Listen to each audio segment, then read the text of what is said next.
President Joe Biden's pick to lead the Internal Revenue Service is expected to be grilled by lawmakers Wednesday over how he intends to oversee the use of $80 billion in new funding coming to the agency over the next decade.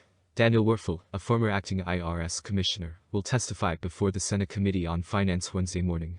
Later, his nomination is anticipated to be approved by the full Senate, which is narrowly controlled by Democrats.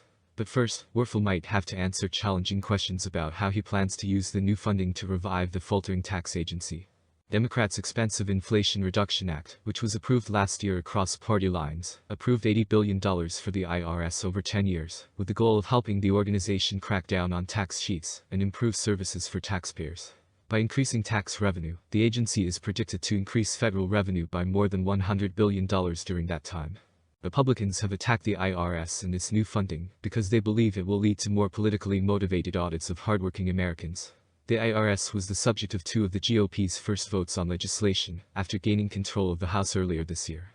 In one bill, nearly all of the agency's new funding is to be revoked, while in the other, the IRS is to be completely abolished. However, given that Democrats still hold the majority in the Senate, it is extremely unlikely that either bill will be passed into law.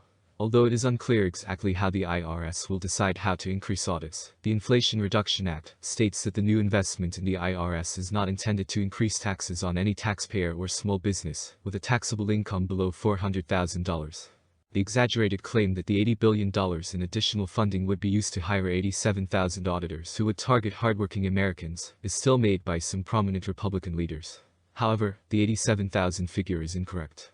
Many of the new hires will take the place of employees who have already left the IRS, or whose attrition is anticipated in the upcoming years.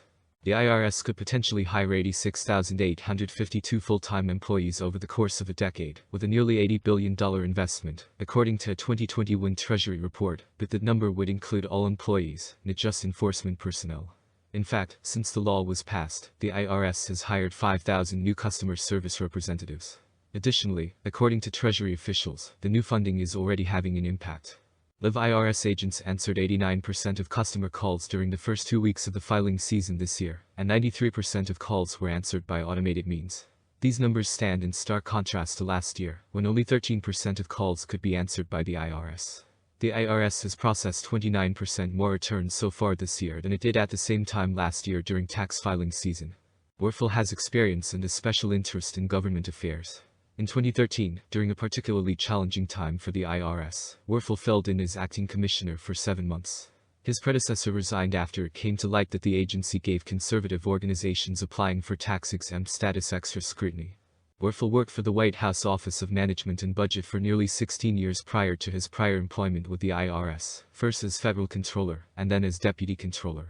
He joined Boston Consulting Group after leaving the government, where he is a managing director and partner on the federal and public sector teams. Werfel also co-hosts the government administration podcast, Governor Actually. It aims to shed light on how the government functions behind the scenes to carry out legislation approved by Congress and political promises.